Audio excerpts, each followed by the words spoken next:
காட்டுக்குள்ள இருந்த வர்றியா? இந்த வழியா 3 பேர் போனாங்களா? ஆமாங்க, இப்படிதான் 3 பேர் போறாங்க சாமி. நீங்க விறகு எடுத்துட்டு போறீங்க? விறகு எடுத்துட்டு போறீங்களா? ஆமாங்க, இப்படிதான் 3 பேர் ஓடுனாங்க சாமி.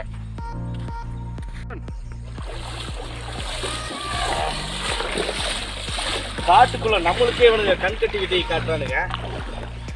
எங்க போயிருப்பானுங்க? கண் எடுக்கலாமா? வேண்டாம். காட்டுக்குள்ள அனிமல் அதிகமா இருக்கிறதுனால இங்க அதை யூஸ் பண்ண வேண்டாம். யூஸ் பண்ற வேண்டிய இடத்துல யூஸ் பண்ணிக்கோ. ஆபீசர் வந்தாரு, இறக்கிட்டு போயிட்டாரு. இந்த வன காட்டுக்குள்ள எங்கே போகிறது ஒன்றும் புரிய மாட்டேங்குது. ஒரு டீ தண்ணி குடிக்க கூட வழி இல்லை. இங்கே ஆடு மாடு எல்லாம் சுற்றிட்டு இருக்கு. யானை வரும் சொல்கிறாங்க. காட்டுக்குள்ள மரத்தை வெட்டாதீங்கன்னு சொன்னா ஒருத்தனும் கேட்க மாட்டேங்கிறா.